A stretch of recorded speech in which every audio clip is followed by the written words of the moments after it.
You know, someone who's been silent lately is Elon Musk. They may be, talking on social media, but not about things that really pertain to us. He's really pushing his companies again.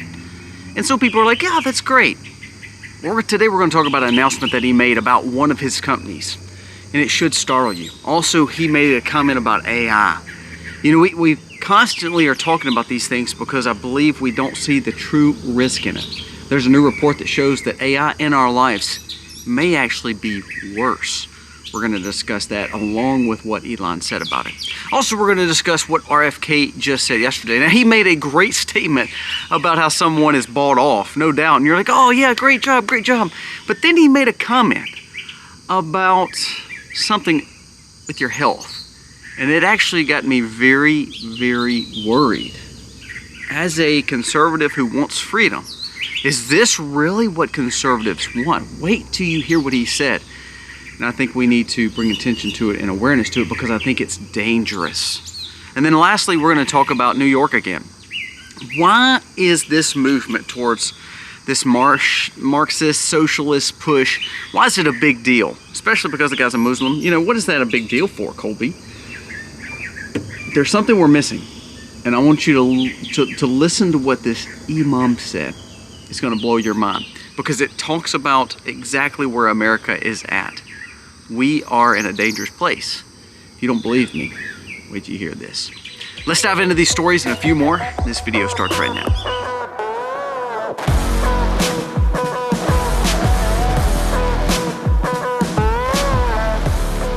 Hey guys, welcome to the Max. Thank you so very much for being here. You hear the birds. It's a beautiful day here in South Mississippi. We thank you for being here. We're humbled again by your support each and every day that you come back and watch our content.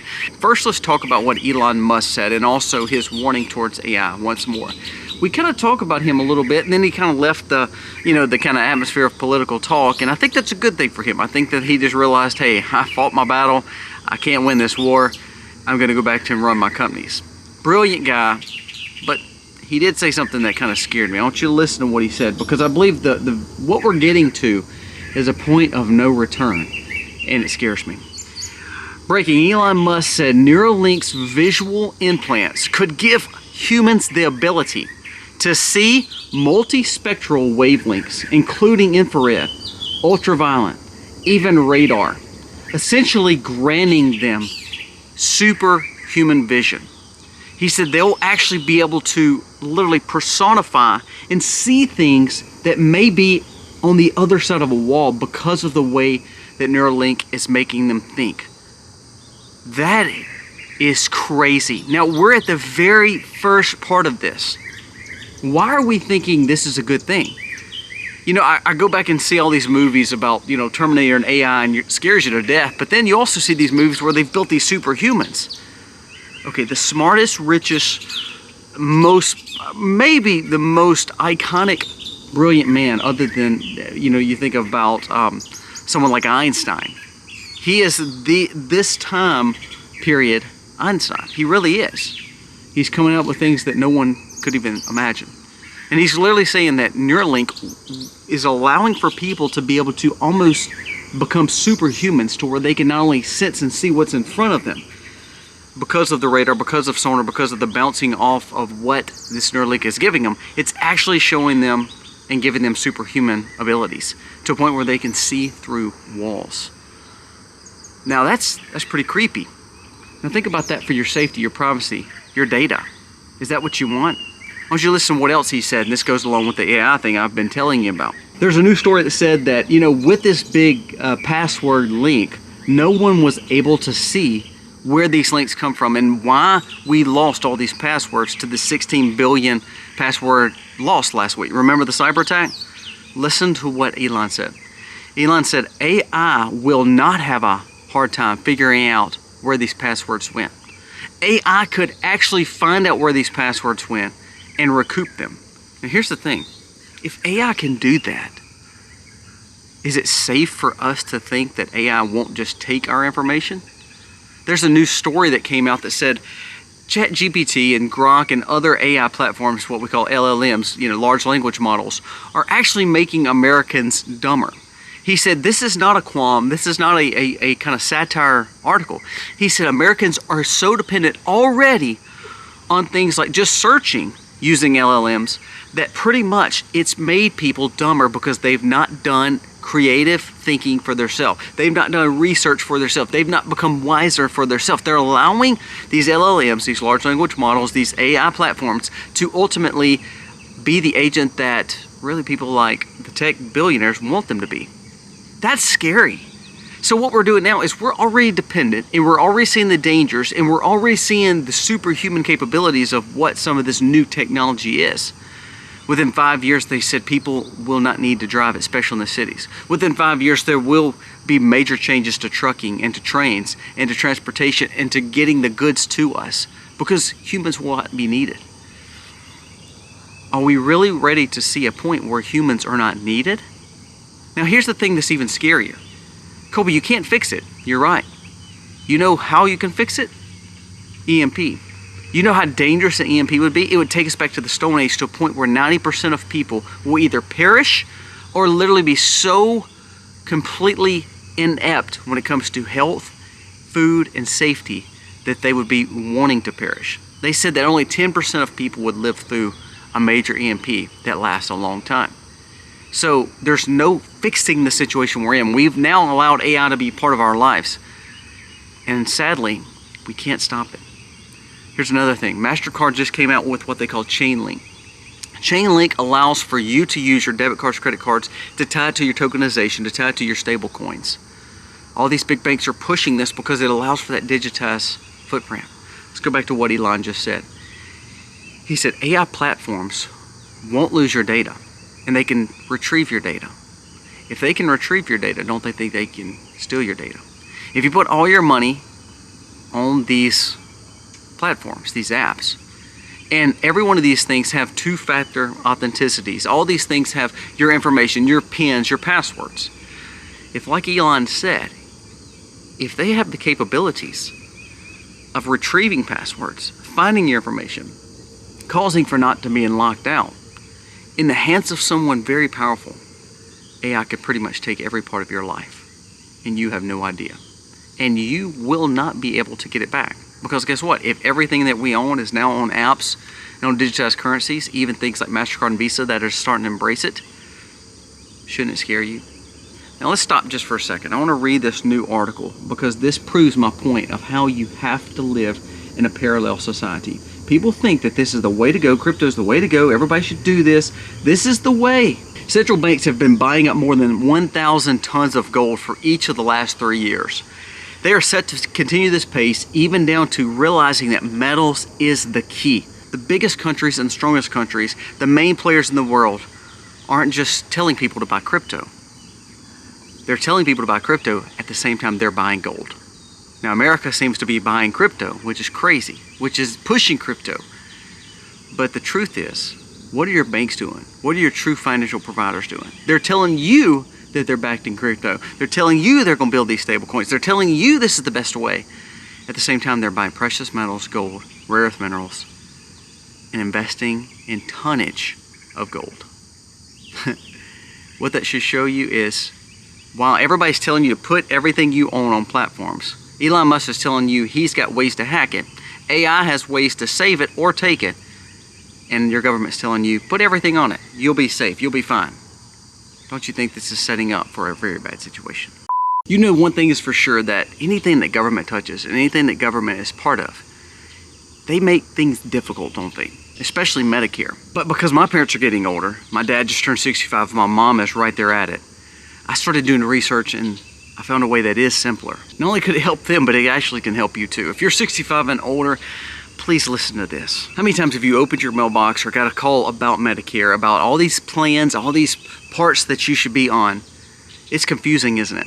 And then you try to call this number and it doesn't help you with the government. You try to go to this insurance agent that's pretty much making money off of you. And you don't know if you're underpaying, you don't know if you're undercovered, you don't know if you're overcovered, you don't know if you're paying too much. Well, that's why I partner today with Chapter. It's one free call. You talk to a real human being who cares about you. Often within 30 minutes on this call, they will find a plan that actually best benefits you. Literally, the average senior that is working with Chapter is saving $1,100 a year. That's a lot of money. And when you're a senior, think about it. If you're on fixed income, this is important. A free call that literally allows someone to not pressure you, that's trying to help you, and all of a sudden you save $1,100 a year. There's not a lot of things that you can do now that actually saves you money. It usually costs you money. Chapter's different. They're actually an advocate for you, not the insurance company. If you already have the best plan, they'll tell you. They'll tell you that you are saving money and this is the best you got. However, if you're not, they can save you thousands. So if you're already on Medicare or about to be, please call this number below. Talk to Chapter and let them help you, guide you to the best plans. It's free, it's fast, and you leave this call knowing you are saving either thousands or you're on the very best plan. Check out Chapter today. There's a link also in the description. This number's on the screen. Please do not miss out on this opportunity. It's free. It just takes a little bit of your time and it can save you thousands. I do support this administration. I've told you that before. But like the things like the cryptos, the things like the AI capabilities, the things that they're pushing, sometimes scares me a little bit. I understand where Trump is coming from, saying that it's here, there's nothing we can do about it, but be over it. That way you won't be vulnerable. But here's something RFK said yesterday, and it actually scared me a little bit. Now, the thing is this. RFK made a comment about one of the senators yesterday, or the committee members, that was making way too much money off, off pharmaceutical companies, and I thought that was good. He had a lot of good points in yesterday's, time before Congress or time before the Senate. But there's something he did say that did scare me. This actually came up. It says, today Robert Kennedy did come out and said, my vision, this is a quote from him, my vision is that every American is wearing a wearable within the next 4 years. Now you're thinking, what is a wearable?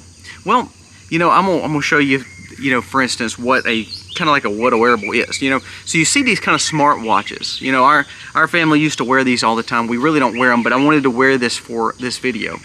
Why? Why is it important, and why is this a scare thing and a scare tactic? For the longest, I thought this could be good. It gets our heart rate. We get our information. We see, what our body is doing, the calories we're burning. And for the longest, I was thinking this is a great thing.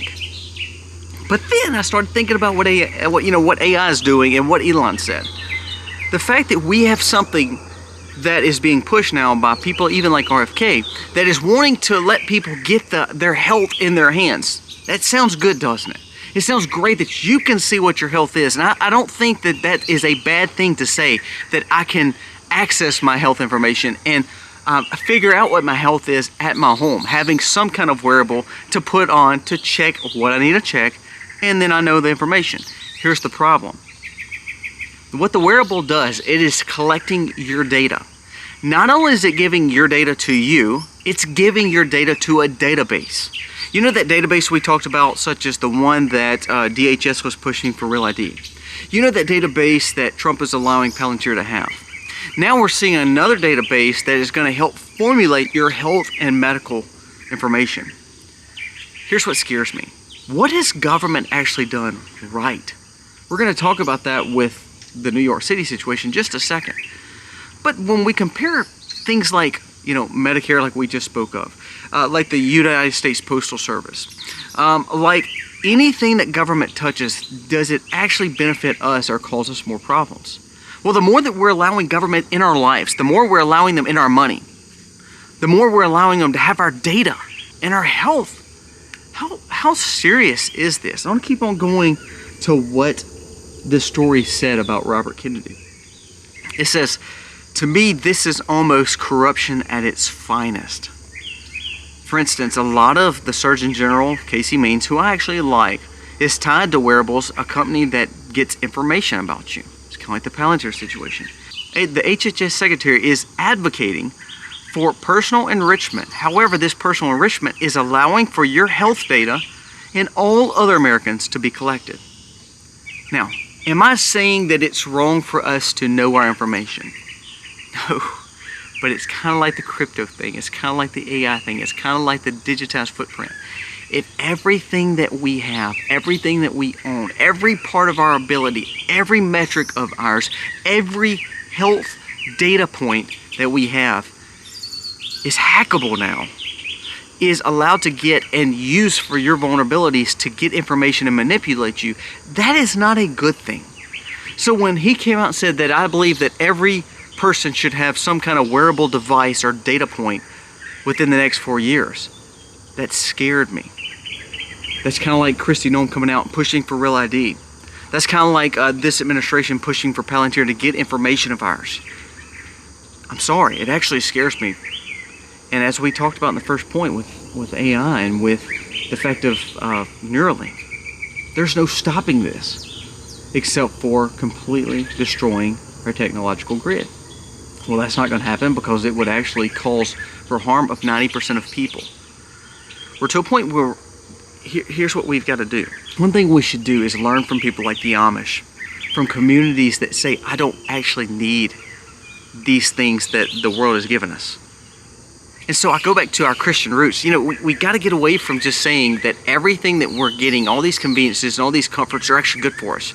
If you didn't watch yesterday's video about the food, the comfort and comfortability and the convenience of having that food is actually at the fault of our health.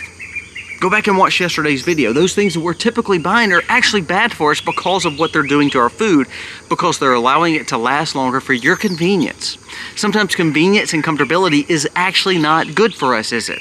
Here's my thought pattern. Is Palantir bad? Is getting your health data bad? Is AI bad? Is Neuralink bad? No, all those things can be used for good, especially if they're in the hands of people who want good to happen. But in the hands of bad players, in the hands of people that are not perfect, because none of us are perfect, it can be used for control. And that scares me. And that actually leads me to really the last story, New York. Now, this guy, who has literally been in our country for 6 years.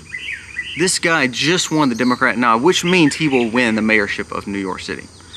He has only been in this country as a citizen for less than 7 years. They said a little over 6 years.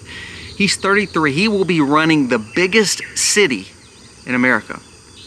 He's from a movie director's family, starred in some Disney things, was a rapper, and now he's going to be the mayor. What actually put him as someone who actually understands being a mayor, especially over the biggest city in America?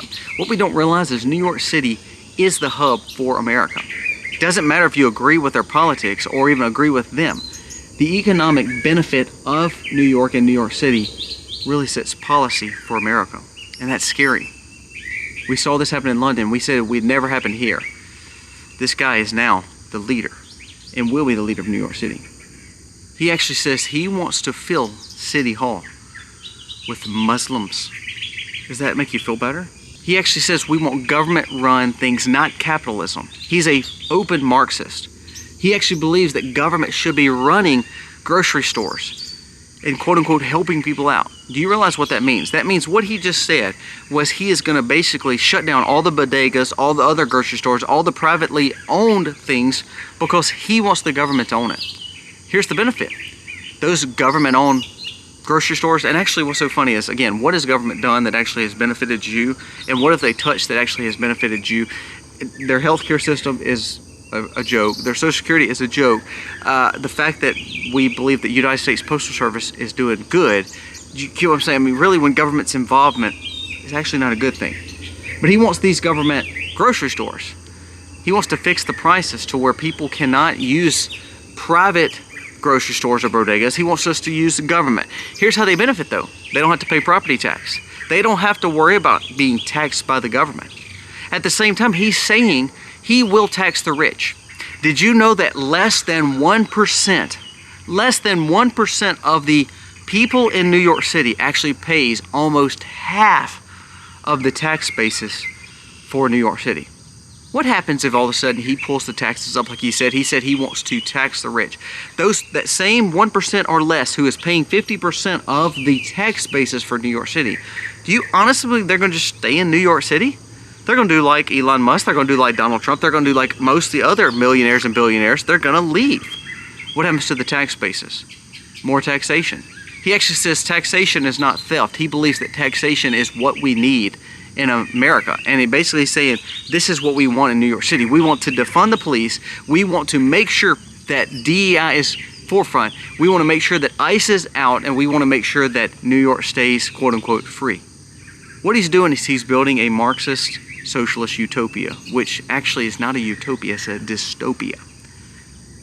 Never a time in history, look across the world, in any history setting, socialism has never worked. It's never worked. More government has never worked. It's always failed. You know what else is really scary? You know, we're like, how did this guy who just became a citizen 6 years ago, who couldn't even literally run for, like a Senate position because he's not actually been an American citizen for so long, he's still considered a newer immigrant that is now legalized. Listen to this. New York City, the population of New York City is made up of 40% of people who were not born in America. Now, let me say that again. 40% of the voter base in New York City that sets policy really for the rest of America, because it is the absolute biggest city in America, that is actually our financial hub when it comes to our stock exchanges and things like that. 40% of it is not American-based, American-born individuals. Now, why is that important? Because if they're not assimilating, and this guy said he is not assimilating, he doesn't believe the American way, he doesn't believe in capitalism, he doesn't believe in American prosperity, he believes in his thought pattern of socialist, Marxist, Muslim ways. Do you honestly believe this is good for America? This is from years back. I want you to listen to what this imam said.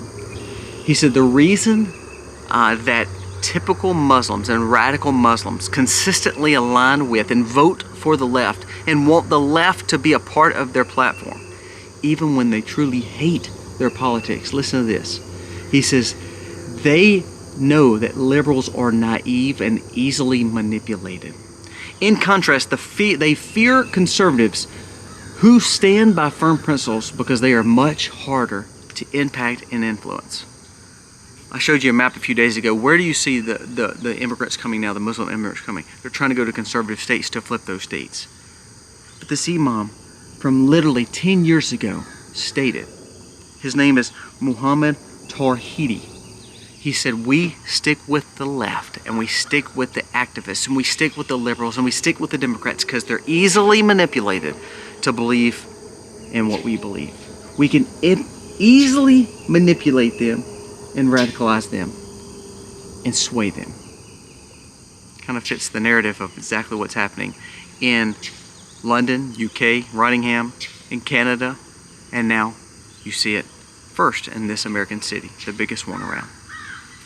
He's pushing for literally open socialism, Marxism, hatred towards Israel, saying that government is going to get extra benefits. They're going to tax people more, and it's all going to be for their benefit. He wants to give free rent or locked-in rent. He wants to subsidize every bit of people's lives. And people just voted for him overwhelmingly. No true experience. A 33-year-old kid who literally just, look, I'm 37. And I've ran businesses for literally almost 20 years of my life.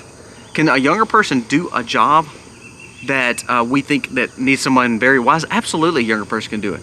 But the question is, does he believe the New York way? Does he believe the American way, being that he's only been here 6 years? He's never even run a business. He's literally been an aspiring rapper, dancing on a food truck. But he's all of a sudden supposed to be the leader of New York? You know one of the biggest groups that supported him, and one of the biggest groups that he helped raise money for, also supported Hamas, up to millions of dollars. I think it was like $12 million. Do your research on it. It'll blow your mind. So is he actually representing America or something else?